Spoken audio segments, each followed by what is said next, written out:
Hey, watercolor class. So today's demonstration has to do with creating a technical overview. We're just going to explore a variety of different methods for working. And the thing to keep in mind is that you're always combining methods, techniques. Rarely do you use exclusively just one specific technique in a painting. But these are all things you can add to your vocabulary. So I've printed a worksheet for everybody just so you can identify the particular technique, just a reference point. So you want to divide your page into 8 components. This is an 18 by 12-inch format. Whatever size works for you. I wouldn't say go too small. Try to get a little bit bigger. So then you'll have more maneuvering more room to maneuver in when you work.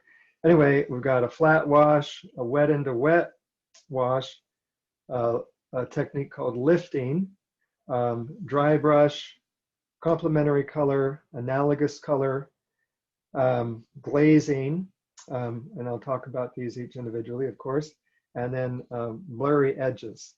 So you'll see, even when I'm doing these, I'm kind of incorporating a lot of the techniques into each thing, but maybe one in particular, each one emphasizes a certain type of approach. So let me get started. The first thing that you want to try is a flat wash. And what you're striving for here, maybe you just have an area where you're just going to want to block in with a relatively solid color without too much activity going on. So we're just going to try to create this nice kind of even application of paint. If you tilt your, for this particular one, if you tilt your board up a little bit, then it's sometimes easier to work. So I'm going to use some alizarin crimson to make a flat wash with. So off the screen, I'm just mixing up some paint on my palette. You want to start with a lot of paint. And this is a relatively, the mixture of water to pigment is, the water is relatively lean, so it doesn't get away from you. You want to have enough liquid to where it flows on nicely, but you don't want to have so much liquid that it's hard to control. Then you start at the top and let the water kind of settle gravitationally. And then you kind of just bring your brush back and forth and keep it wet enough to where you don't have those visible kind of streaky marks in the paint strokes. I'm just kind of like going almost like typewriter-like, trying to keep up the saturation level. And then you kind of just work your way down, and then gravity will allow the paint, hopefully, to settle correctly.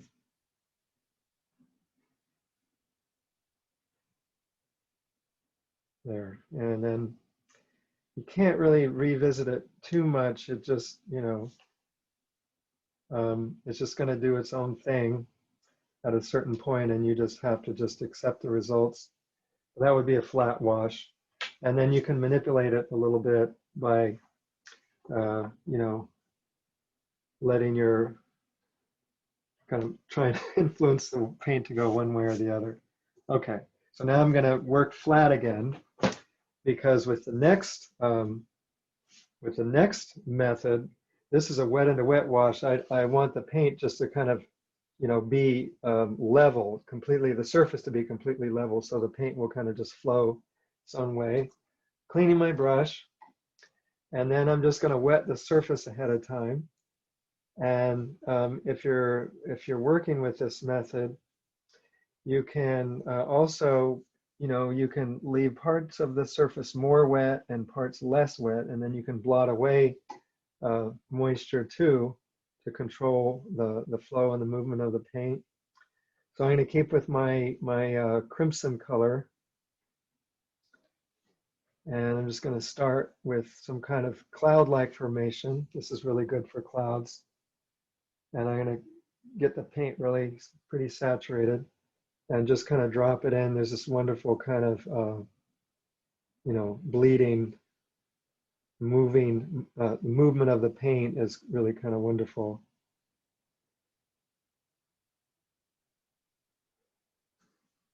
And what I have in mind is to maybe create this kind of impression of like, well, so many images of the wildfires from the last few weeks. So maybe this kind of roiling smoke clouds. So it's kind of getting this kind of organic flow going here.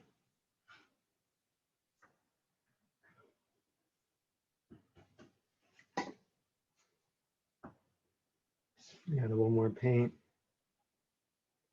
And you can see, you can add, you know, you can take some away if you want during this process, or you can just keep adding as well.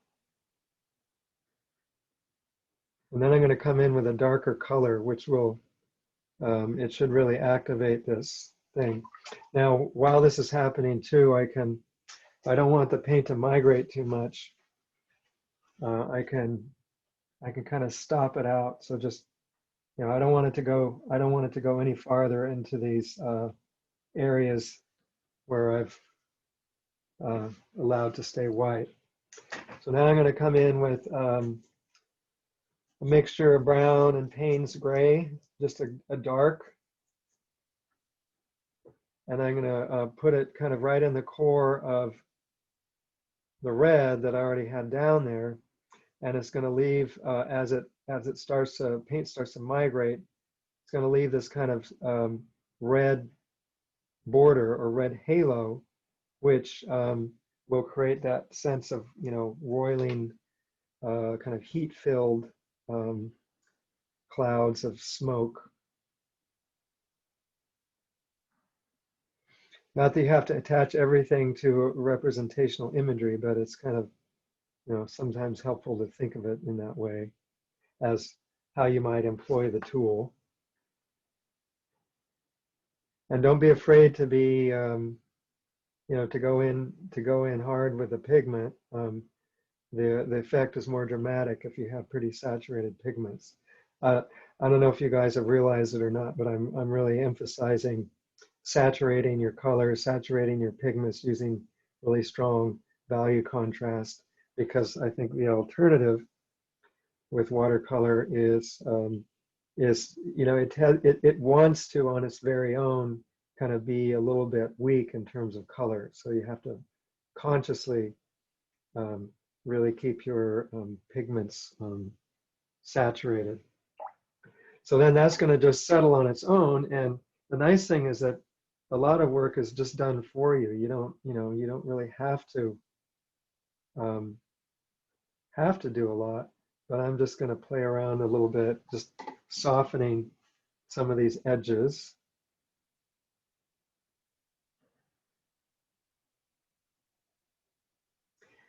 You know, often it's just better if the less you try to manipulate it, the better it is. You know, you're kind of collaborating with paint. More right over here. Wanted to get a little bit more pink in there into the top part. There. So you'll see during the demonstration as it dries. And notice this flat wash here. I got a little streak in there, but not too bad. It's a nice puddle. You know, I think a good gauge is, do you have enough liquid in there? Do you still get this kind of like crystallized edge around the borders? That means the water is kind of settling properly, water and pigment.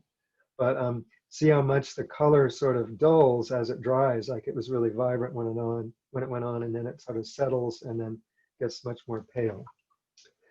Okay, so this next area here, this is called lifting. And I have to kind of work in advance a little bit and then come back to it. So I'm going to just create another wash, this time maybe a graded wash. So I'm going to go with a cerulean blue. Let's see, I'll start with an ultramarine or cobalt. How about cobalt? at like deep, deep, deep sky blue, like if you're looking straight up into the sky, you know, and then as you know how the atmosphere then starts to get hazy as you go down towards the horizon. So I'll start with cobalt. Cobalt and ultramarine are excellent lifting colors. For instance, alizarin crimson does not lift very well. Cobalt and ultramarine blue lift beautifully. Phthalo blue doesn't lift as well, but it works too also if you have more saturated pigment. You know, you get less of an effect if you have very thin pigment. So I'm going to do another kind of wash, although I'm going to graduate the wash a little bit so that it gets lighter towards the bottom, and I'm going to shift colors with going to a kind of, I'll go to like a, this is a manganese blue. This is kind of an aqua blue. I love this color.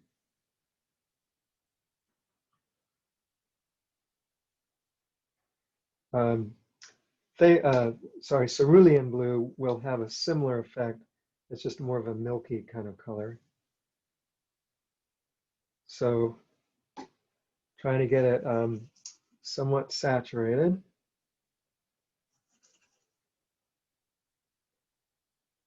And going to bring this closer to the edge, closer to the border for maximum effect.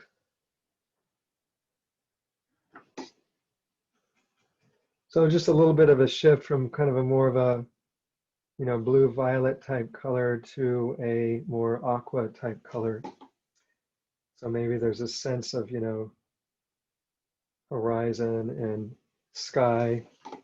I'm adding now some ultramarine up here to the top because ultramarine is very similar to cobalt blue. It's just kind of a darker version. Really good for making purples there. So I'm just going to let this settle and dry, and then I'm going to come back and I'm going to lift out of this, lift color out of this this wash here, just to kind of show what's possible with this method.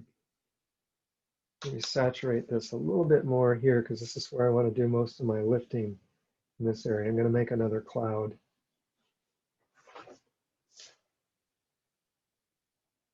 There, something like that. Okay, moving on, and we're going to revisit this. Moving on, this technique is called dry brush.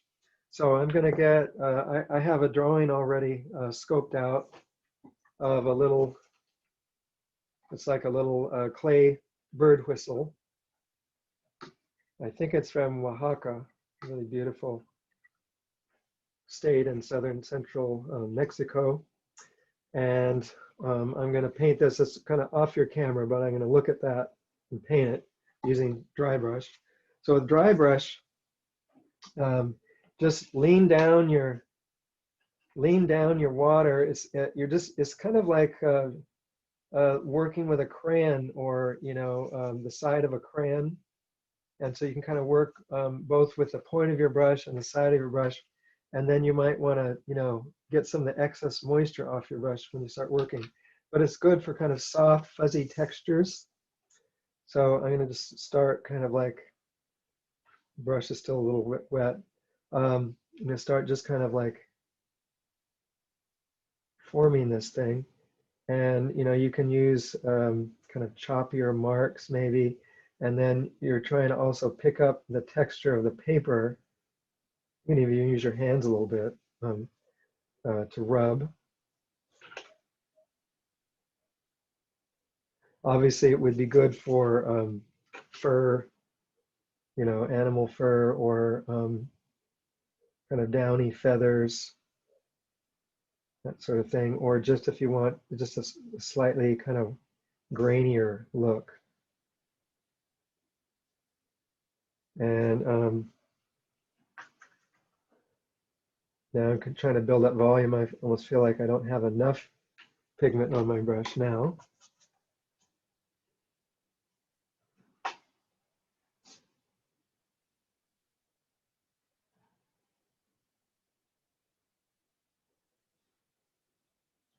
I'm going to go to, right now I'm just going to go to some line, kind of scratchy line, just to sort of get get the complete form. I'm already feeling somewhat impatient with the dry brush, and I'm trying to kind of move along in a hurry. There. So now at least I have my shape, and now I'm going to kind of color it in, so to speak, with this. It's like a sienna color, raw sienna, and I'm just concentrating on building up some of the volumes that I see, because it's sort of like it has a shape, but not a specific, not super descriptive within the shape. It's just got these kind of subtle, kind of rounded planes and kind of shallow relief. Okay, so now I can integrate other color, and so come back with maybe a little darker tone on the outline. And so you can see how the volume is starting to appear somewhat. Little openings for the whistle. When you do the outlining stuff, generally speaking, if you don't have a background, you would tend to emphasize, more weight, more visual weight on the bottom, just to kind of capture that sense of gravity. So that's what I'm trying here. Looking back at my screen just to make sure that I'm not totally obstructing the view. All right.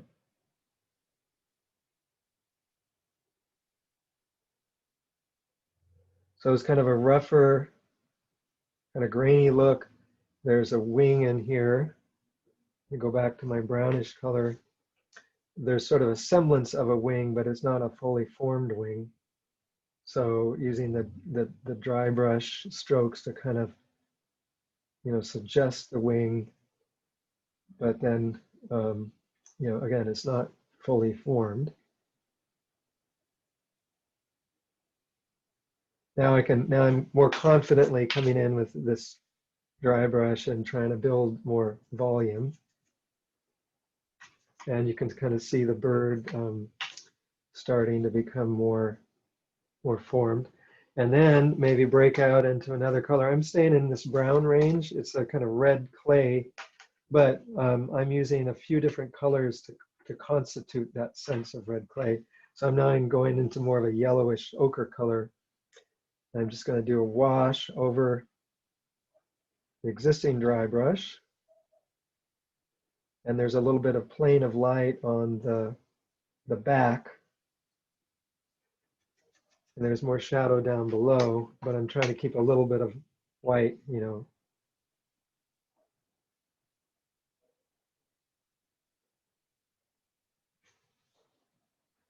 then now I'm going back to a dark because I want to show the kind of the more weight, more volume. And in terms of the way I'm seeing this thing, it's got a lot of, the shadows are a lot kind of in the middle. So back to this kind of brown. And some of the dry brush becomes obfuscated, but then you can go back as it dries and manipulate it as well. So you get, it's just a little more kind of choppy approach to kind of forming this volume. I'm gonna, when this dries a little bit, and I will go back and articulate it. And as you're working on these things, consider that you don't have to finish each one and just start from the beginning and then go to the end. You can come back to it. For instance, this is not dry yet, but it's getting there. I've got a glazing thing going on down here, so I'm going to do an underpainting first. I want to glaze consecutively darker colors over this image, just to sort of give you this impression.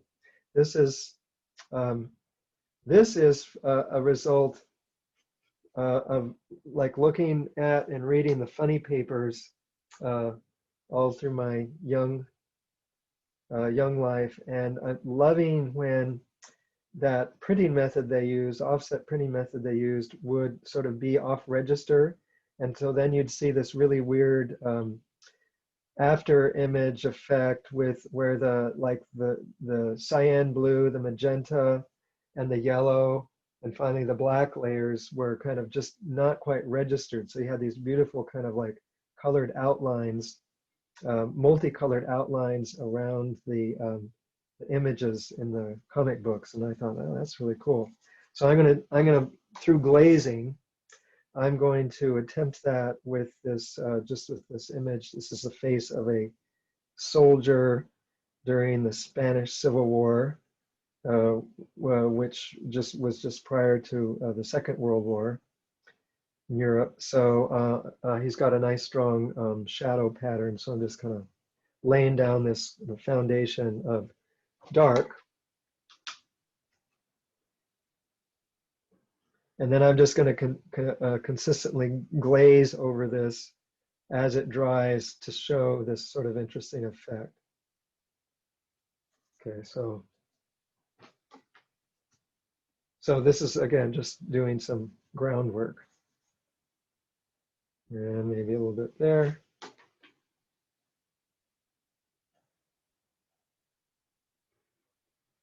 There. So this is just my first layer. Okay. Now, over here we have this is a drawing of a little kind of bronze elephant.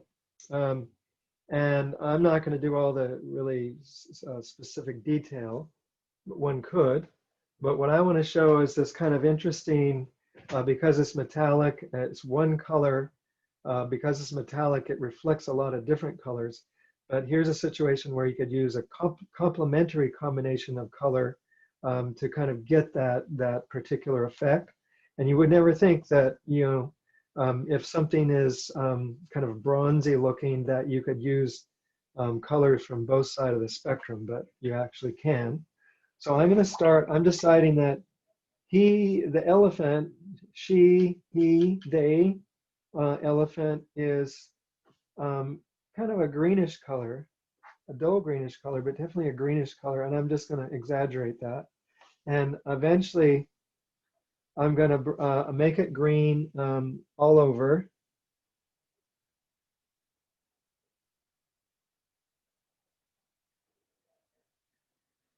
And so I'm just basically doing this sort of rendering in green. That's my base color. That's my local color. And so can't go wrong if I use the green base. I'm just going to layer onto it. And then I'm also keeping in mind that, some places the green is darker, some places it's lighter. So as I do it, I'll take note of that, especially when I get up to the elephant's the back. So here I'm using water to thin it out, and then down below I'm using more saturated pigment. I'm alternating between a yellow green and a kind of ochre, just to get that kind of kind of earthy green. So these legs, they're darker, they're kind of more in shadow. So I'm letting the paint be more saturated here. But anyway, this overall color will help to define that shape. Once that silhouetted shape is in, that's the most dynamic aspect of this little model. There, starting to be an elephant, starting to be the shape of an elephant. Trying to keep it wet as I go.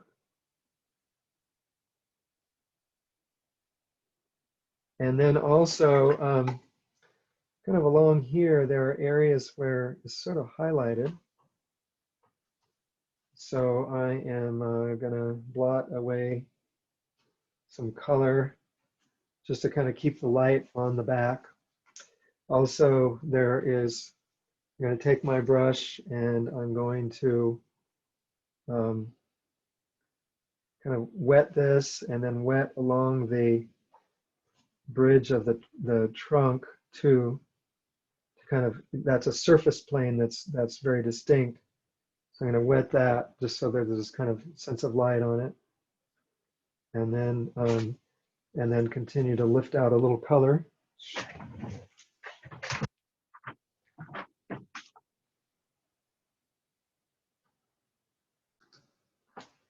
Okay, a little pause. I had the camera shut off on me.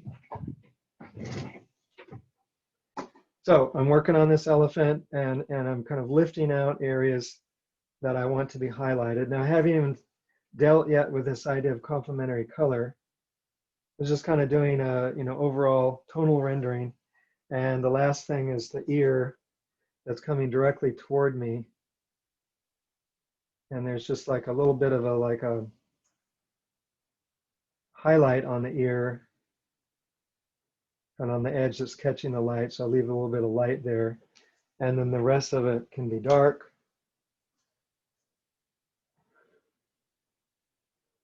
Relatively dark.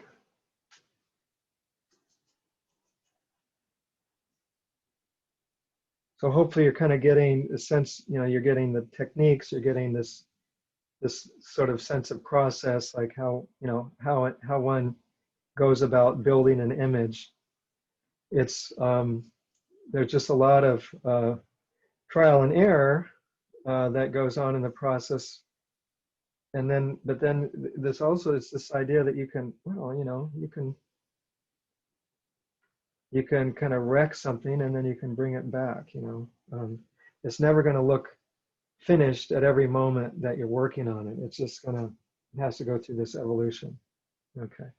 So now I'm pretty, I have this overall rendering and I'm going to want to introduce now the complement to it, and in particularly how it's working to define the core shadow and create this kind of sheen or dull sheen across the back of the elephant. So I don't need to just like make the green darker with black. I want it to be more luminous. And so I'm going to get the opposite. And if I have a yellow green, then I'm going to go with a red violet, which is the complement.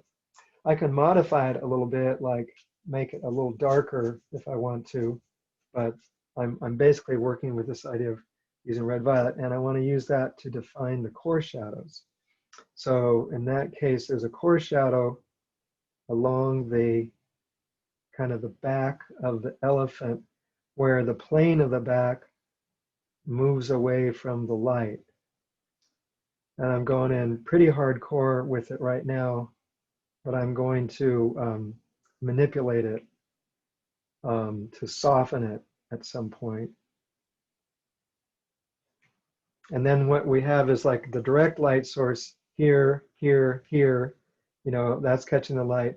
Then after this kind of apex, then the light curves away. And then you have, that's where you have the core shadow.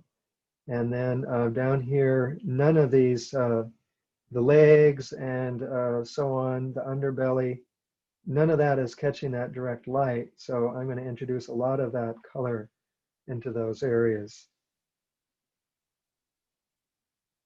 And in the trunk,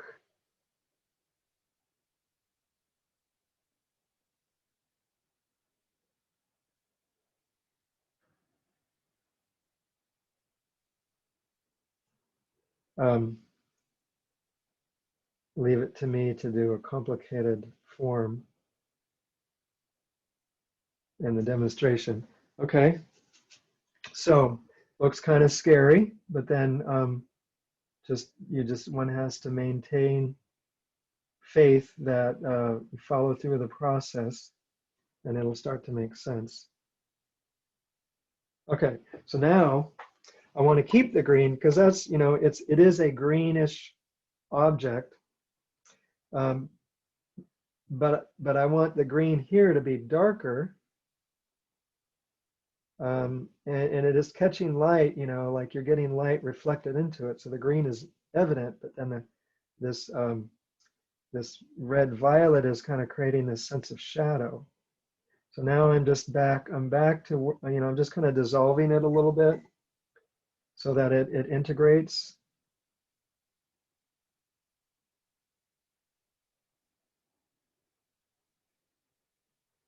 And, you know, I really want that green to continue to manifest down there. And also I can start to see where the light shadow, also I can bring a little bit of the red violet into the highlight as well. I'm dissolving just dissolving the red a little bit just so that it's not so super strong. And then, so bringing it into the highlight, maybe just a little bit up here. It's kind of working as the dark. You know, you think of the green as the dark, but the red is really the dark. And then just kind of, you know, traces of it there. And that helps me kind of get an edge on the image as well. So you can kind of see how that's starting to formulate light, shadow, a kind of a little bit of you know, dull sheen to it. The more exaggerated that is, the better. I can break that up a little bit just to make that coarse shadow softer by cleaning the brush and then just going along the edge and dissolving. And then I can even bring additional color in, like modifying that red with a Payne's gray just to get an extra dark. And then you can use that for kind of accents. The elephant doesn't really have an eye, but it's got sort of a place where the eye might be. The very last thing I think I would do would be to, you know, just put a little tone on that area in the ear where it's highlighted somewhat. And, you know, maybe a little outlining when when you got to finish something in a hurry, and outline sometimes is just a way to create extra clarity and additional textures, like, you know, within the form too. Like there's some patterning that might be fun to do with line. So anyway, complementary colors, yellow, green, and red, violet. Okay, so now very similar kind of exercise, but this time with analogous colors. And again, if you're looking at, I got some grapes here. And if you're looking at these things, they are, you know, they're somewhat translucent. They have reflective surfaces, but also you see that you kind of see into the surface as well. And they're kind of a purple, but then within that purple, I see red and I see blue. So you don't want to just use light and dark versions of a single purple, but you can come back and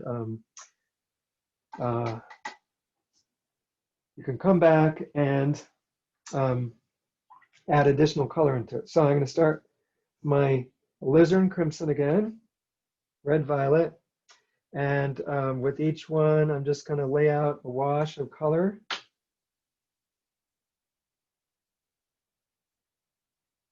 And being careful to leave an area for a highlight.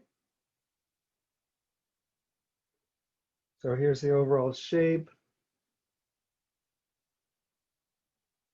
It's overlapping the one behind it. And then I'm going to kind of break up the, you know, kind of leave some of the darker areas closer to the edge. There's a highlight here, and then there's an additional highlight up there. And then highlights work best if they're somewhat graduated, like where you have, it can't just be a white, but sort of tones leading up to the white. So wherever that, wherever that area on the surface on the grape is, catching the light, there might be some also lighter tones like that are next to the highlight. Now I can further manipulate the highlight, but before I do that, I want to go in and add some darker tones. So now I'm going to take this violet, I'm going to mix it with some ultramarine blue, darker blue, and then I'm going to just, follow, from my viewpoint, there are these areas on the grape that are just darker, and they tend to be around the edges. It's not always the case, but in this case it is. So the darker darks here.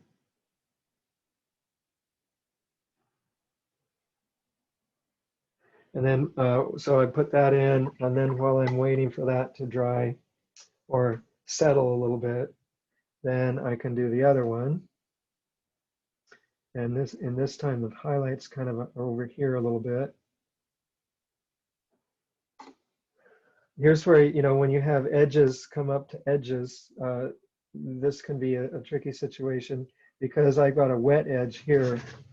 For the moment, I'm just going to leave a little bit of a seam, but I'm going to have to eventually make that dark, or else it won't really read very well, because that's got to be a shadow. So just kind of putting in a wash right now.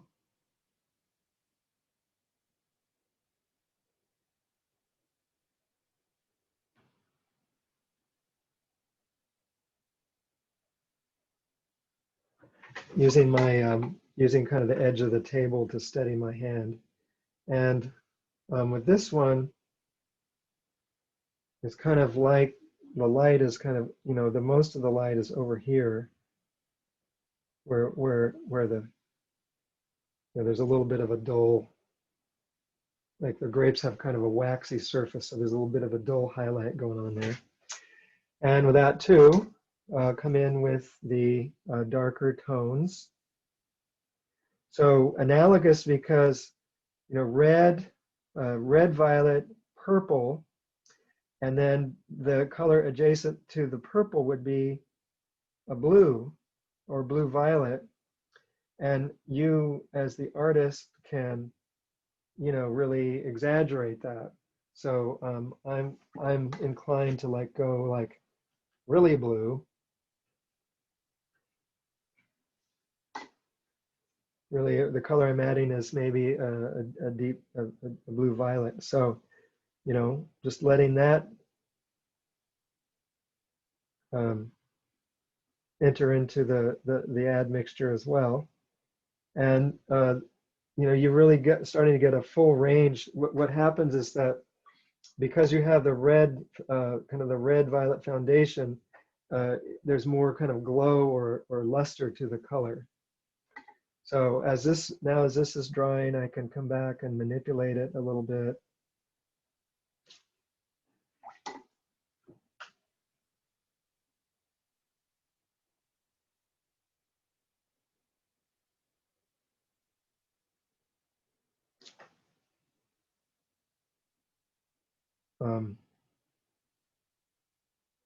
And then I want to kind of, right now the highlight looks sort of like a hole.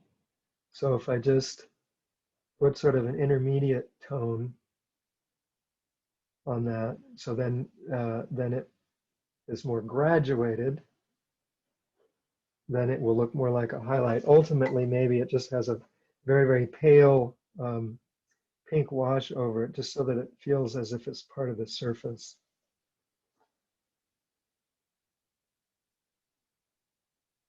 There, I just left a little tiny bit of white there. And then I want to do some more blue violet over here. There. And I'm going to do that on the other grape.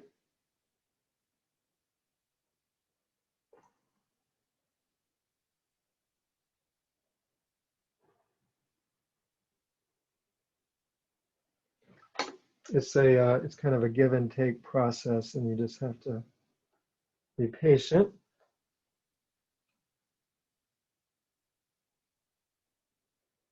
And just, you can, after it dries, you can continue to manipulate a little bit.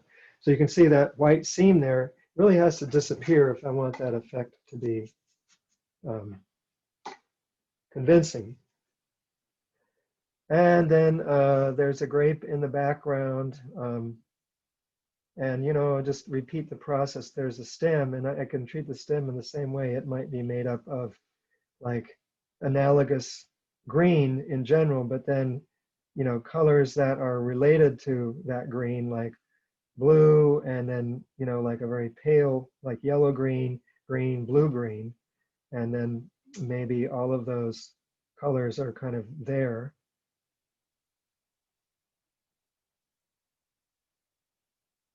So the stem has 3 prongs basically. So I'm trying to do the 3 prongs.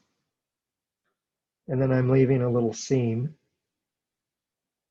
I'll have to come back to that to really manipulate it. And I can't really paint the stem right now, or else I'll just, it will be, it'll just all run together. So I'm going to add some dark.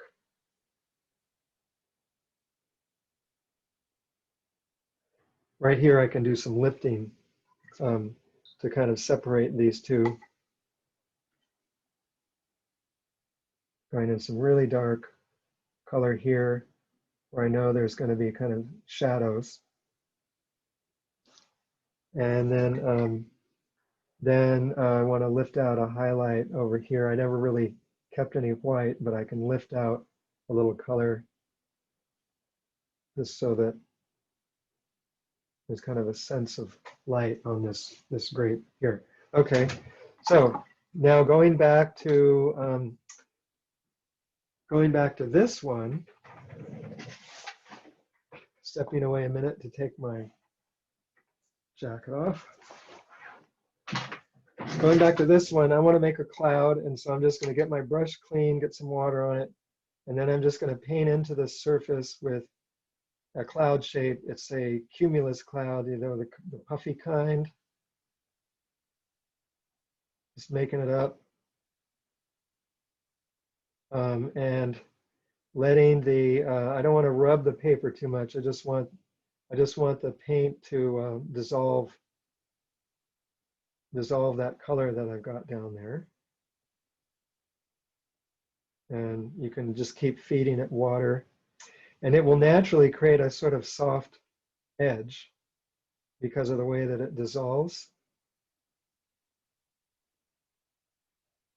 And then when that's seems to have lifted the paint, and this works really well too, if the paint is dry to the touch but hasn't sat for too long, so so it does get kind of set over time. So now I'm just using toilet paper. I know everybody has like 100 rolls of toilet paper stored, so it's a good kind of blotting device. And that really picks up the paint. And then it still leaves these kind of soft modulations within. And then one can, so now I've got cloud and sky, and I am gonna do some kind of dark, this flat plane on the bottom of the cloud where the earth reflects into it. So I'm gonna get kind of a brownish gray, color, and I'm gonna do this sort of plane on the bottom. And that will give the cloud maybe a little more dimension. Kind of irregular sort of line. And then I'll come back to that too later, and when that dries, I'll kind of manipulate that a little bit. And I'm just blotting it so that it doesn't migrate too far. Put a little bit elsewhere.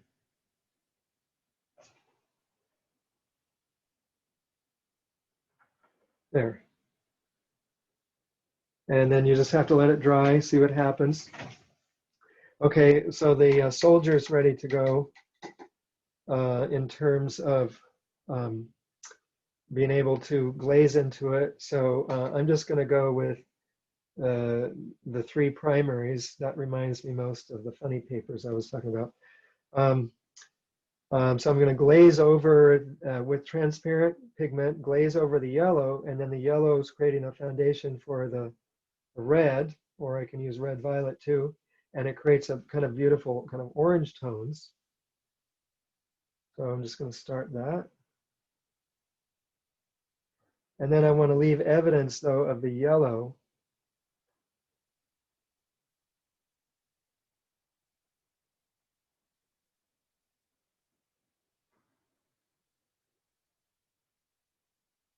And then with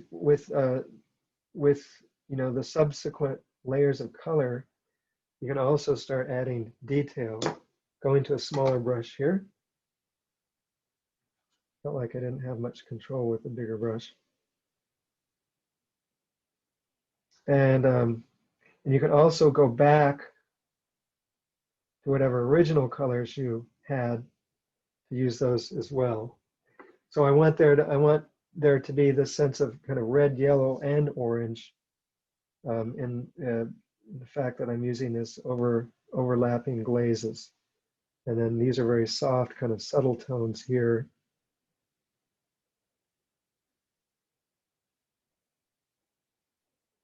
And then here's a heavier shadow.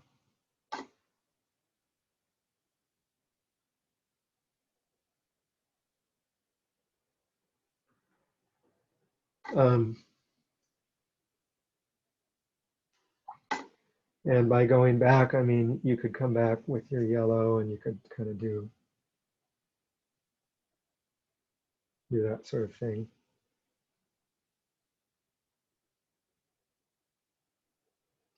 Okay, so the glazing then is kind of just, you know, it's just exaggerating the colors that are there. It just has an exaggerated sense of spectrum color. If I wanted this person's collar to be really light, you know, just, you know, lay off the red a little bit so that it remains light. Here's a kind of a dark shadow, so that I would maybe add more red, or let the red be more saturated. Wearing this interesting hat. There. So now, you know, at this point, if I want, I can add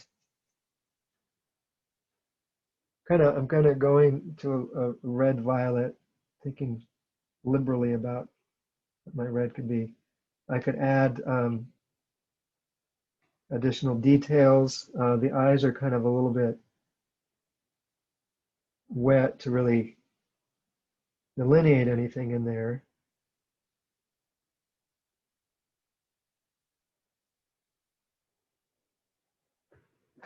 They're just starting to add a little bit of kind of more information there.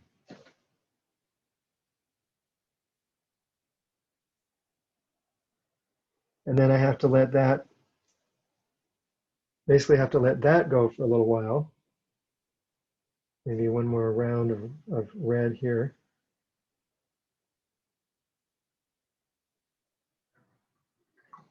And